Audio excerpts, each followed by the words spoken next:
Hey guys, welcome to the arcade and thank you very much for joining me. In today's video I'd like to take a close look at the re-released arcade 1-up Star Wars cabinet. Now, like I say, this is a re-release cabinet, so it is slightly different from the original one that came out a few years back, and most of the changes that have been made are for the better. For example, the riser. Yes, unfortunately this cabinet wasn't one of the deluxe ones, even though the announcement of this re-release came after the announcement of the deluxe cabinets. The reason for this is because the cabinet was delayed. We knew that it was coming. It was the worst kept secret in the world. It was meant to have been out late last year, sort of October, November time. We knew it was coming, but there was no communication from Arcade 1-up. They had gone completely silent. In the meantime, the deluxe cabinets were then announced. Pac-Man, Miss Pac-Man, class of 1981, those all got announced before they actually acknowledged that the Star Wars cabinet existed. So it was a little bit disappointing to hear all about the excitement of the deluxe cabinets, the riserless form factor, and then the re-release of Star Wars with its riser. In saying that, they did make improvements to the riser. The main improvement is that the artwork on the side of the cabinet actually flows down onto the riser, so it's a much more cohesive bit of kit. There's not this harsh contrast that you might get in some of the cabinets that we've seen, and it's actually not just on the side as well, it's coming down on the front. It's very, very nice, and I do really appreciate it.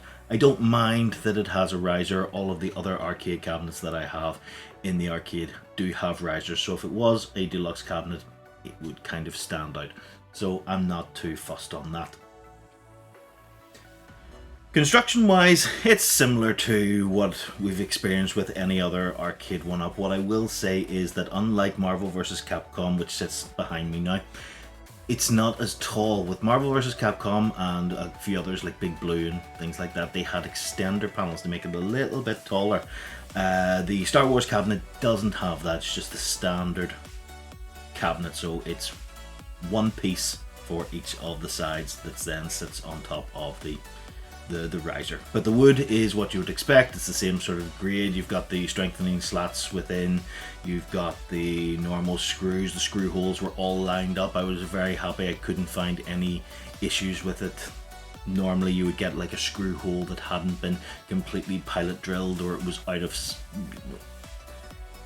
of the way, or wasn't lined up properly. There was none of that on this one, so I was very happy with that. Now, unfortunately, I wasn't able to film any of the construction, as I made mention in the first impressions video.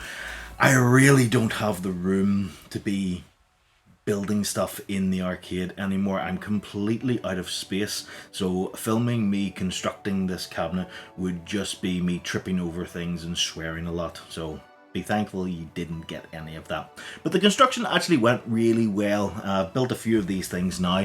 I think I was able to knock this one out in just over an hour, so I was quite pleased with how it went. So let's take a look at the cabinet itself, and we'll start from top to bottom. The Marquee. The Marquee is absolutely gorgeous looking. It's very vibrant. There are no dark or bright spots in it. I'm very pleased with how it looks. On occasion we'll have a marquee or the little plexiglass or vinyl, whatever it's printed on, will look pixelated or just the quality isn't there. That's not the case with Star Wars. This is a fantastic, vibrant, high definition image.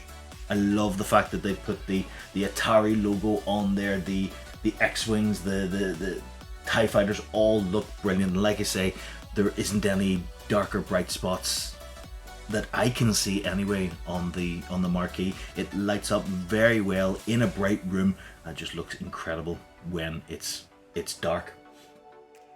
Moving down, we have the control deck. Now we'll just focus on the artwork around there at the moment. I think it's really, really cool. Now they have actually still provided a deck protector, which is a nice touch, although you're not actually touching the deck with these. It's different from what you would get with some of the other cabinets where you would be hitting the buttons and sort of leaning your wrists on the control deck. So nice that they brought it in there, but I don't think it was entirely necessary. but the artwork on it looks very cool. You actually do, it does kind of look like the way the interior of the X-Wing would have looked, with all its little flashing lights and things like that. You can do little mods, little, you know, put in some light up buttons and things like that. I may look into that at some stage, but I'm quite happy with how the artwork looks there.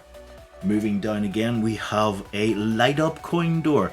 Again, Arcade 1UP have listened and have made a slight improvement, but an improvement for the better, something that we've called out for and that we've seen third parties actually provide. The molded coin door was a great touch and I really do like it. And when they came out with it, the first thing people said was, oh, wouldn't it have been nice if those, what do you call the coin buttons, the coin return buttons, wouldn't it be cool if those lit up? And third party, you know, stores and contractors made little kits that spliced into the power supply. A little LED kit sit behind and it lit them up. Brilliant. Arcade 1UP looked at that and said, yes, let's do that. So this is the first one that I have that has a light up coin door. Now, the only other one that was around at the time would have been Killer Instinct Pro. Now on there, the coin door actually functioned as a button. This doesn't work as a button, it's just lit up, but it looks fantastic. And in a sort of a darkened arcade, that looks really, really cool. Moving back up, we'll talk about the controls itself. So completely different from any other control deck that I have in the arcade. This doesn't have joysticks or buttons. What this is a fully functional flight yoke. So we do have our pitch and yaw, we do have our rotation. It's absolutely so well built. Now what I will say is I do find that it's a little bit stiffer than I would have thought. Triggers on the front feel really good. The buttons on top there, they do feel a little bit flimsy, but they seem to be holding up so far. Like I said, there's a bit more resistance than I thought that there would be, but I'm definitely getting used to the resistance and how to control the various vehicles that you'll play through the 3 games. So I'm very happy with that. Will it stand up to the test of time? I hope so. There's nothing to let me know that it's going to give. It feels like it's made well. Certainly in the original cabinet, the flight yoke was praised for its construction, and I hope they pretty much followed the exact same thing and done it here, but we'll find out as time goes on, I guess. One thing that I should mention, and I brought it up in early videos when I was talking about the Star Wars cabinet when it was being announced and released, I thought this was a Wi-Fi enabled cabinet, and I've gone back and looked at some of the listings for the cabinet and it does actually specify Wi-Fi. So I had thought that the leaderboards for the 3 games were actually going to be online, and that's not the case. As you can see, there is no live button anywhere on the deck, and when you look into the settings and things like that, there is no functionality for you know, online play. The PCB at the back does not have a Wi-Fi adapter, does not have a an Ethernet port. So I don't know where I picked that up from. Maybe it was just from those listings and I've picked up the misinformation and just run with it. But the cabinet is not Wi-Fi enabled. It is purely local play. So that's basically all I've got to say about the cabinet as a whole. Now let's have a look at the games that it has internally. So 3 games, same as the original cabinet. So we have Star Wars, we have The Empire Strikes Back, and we have Return of the Jedi. So the first game we have is Star Wars, where you're flying through space with your X-Wing. You'll take on a series of, what would you describe them? Mini stages, I suppose. And each stage will get harder and harder. You keep repeating and it keeps adding little bits and pieces to it. So at the start you'll fight a few TIE fighters, and then you'll go into the trench run of the Death Star, fire your torpedoes down into the exhaust port, Death Star blows up, and there you go. Next time you go through it, the fighters will get a little bit harder. You'll start flying along the surface of the Death Star, avoiding turbo lasers and things like that, and then again into the trench run, and the process repeats and gets more and more difficult. More and more enemies will come in, and it's a very, very fun game. Like I've mentioned before, I had this game as a port on the Commodore 64, but the game really, really used to chug. Moving on, we have The Empire Strikes Back, and in this you are flying a snow speeder for the start of the game anyway. You'll have the dog walkers coming in, you'll have the probe droids, and be able to shoot them all down. Again, controls very, very similar. The only difference is that you'll have your turbo lasers as well as the tow cables, which don't actually work as tow cables. You kind of fire them out forward as if you were like throwing a bolo, tying them up that way. Again, loads and loads of fun. Now on there I was able to get the game to slow down on me, and that was when I had 4 dog walkers and I think 2 chicken walkers on screen at the same time. I would really have to have a look at a arcade version to see if that was something that would have happened on the original. I would dare say it probably was. I'm not going to say that this cabinet is underpowered. I think it's just arcade realistic. Again, that game is super, super fun. There's a few added bits and pieces to it where you can unlock letters to spell Jedi, and you'll earn additional bonus points that way. And you'll fly through different stages. You'll run the blockade, get the Alliance carriers out of there, and then you repeat the stages, and they'll get harder and harder as you go on until you're eventually out of shields and you blow up.